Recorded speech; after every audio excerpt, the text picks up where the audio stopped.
New performs all over New England. Very good comic. Please give it up for John Smith.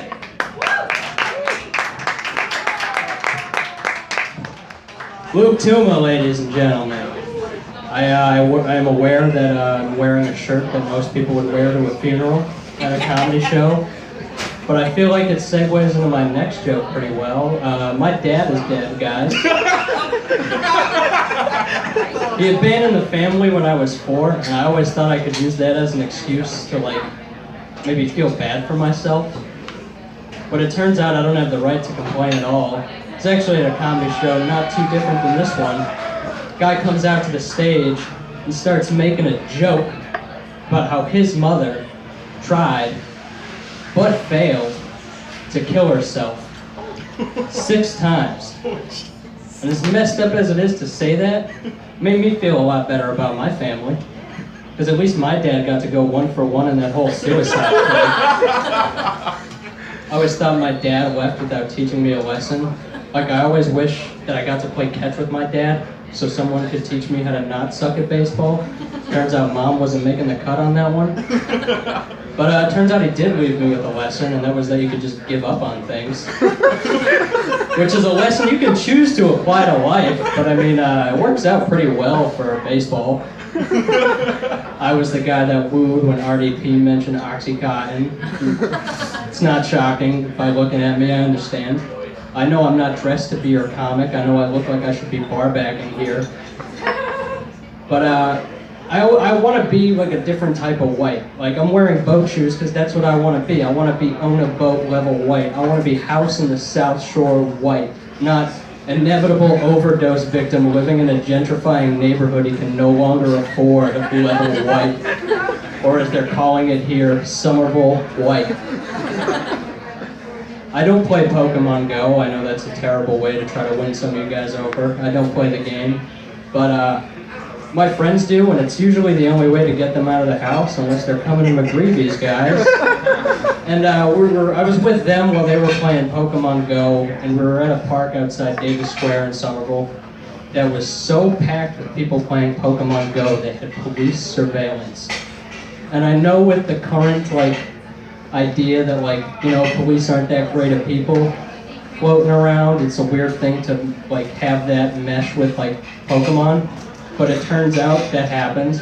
We're playing in the park, I guess, and police cruisers start slowly rolling by suspiciously, but then you just see hands jet out of the window and they start fist bumping to the Pokemon theme song. And I just thought that was a really weird approach to win people over, because they did it with so much confidence where they're like, yeah, we're on your side. This will make you forget about all the dead unarmed black people on the news. I come to McGreevy's a lot. Again, not shocking, but I was actually coming here, and to get here I have to transfer from the orange line to the green line. I got off the train at North Station, and the green line train that was waiting was actually disabled, so I couldn't run any more trains. And the MBTA employees are doing all they can to try to fix this train, but that's not a good enough thing for this one guy. Starts freaking out, starts going, first you guys got rid of late night service, then you hike up the train's cost, and now the thing doesn't even work? You guys are Nazis, man. Which, like, as comparisons go, that's like pretty 0 to 100. I didn't think it was fair to the MBTA workers, because, I mean, say what you will about the Nazis, but at least their trains worked.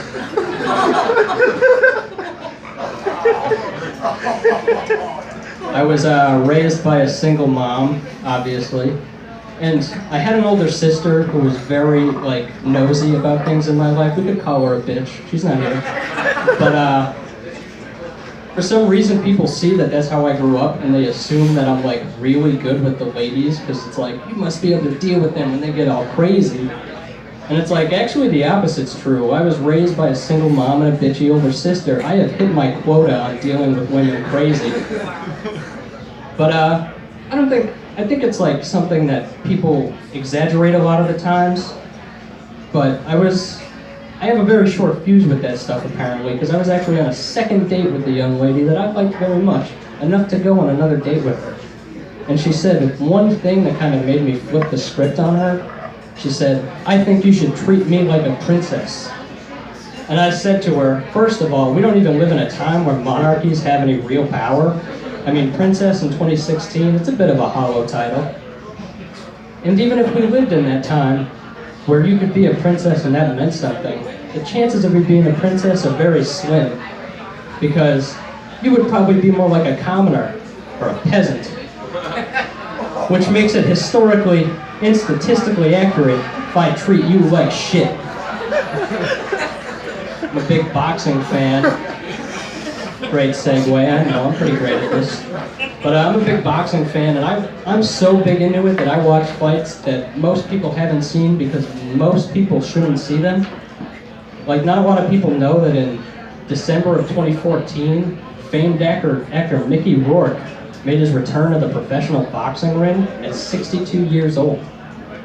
And as a fan of the sport, that raised some questions.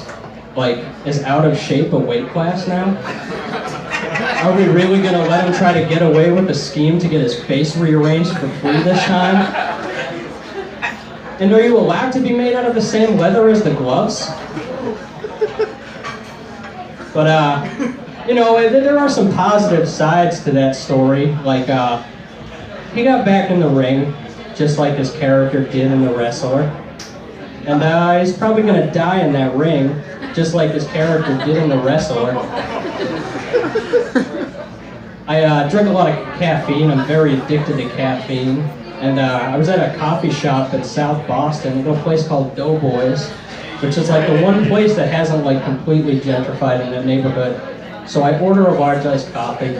Guy comes up to me from behind me in the line and just goes, "That coffee's bigger than you, kid." So joke, I understand. Don't be fooled by my stage presence. I'm not a tall guy.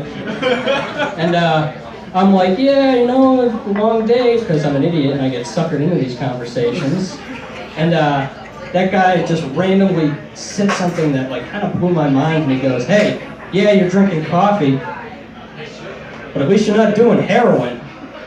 A lot of people do heroin.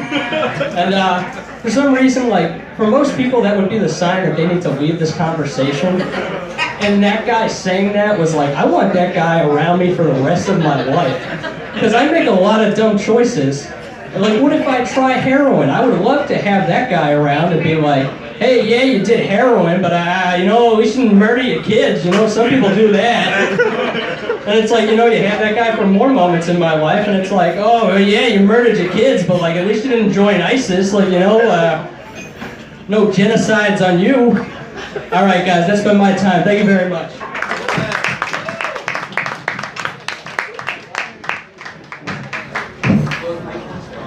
John Smith, everybody give it up for John Smith one more time. Goodness, great. Guys, your next time coming to the stage is in top for Baltimore. We're very happy to have him.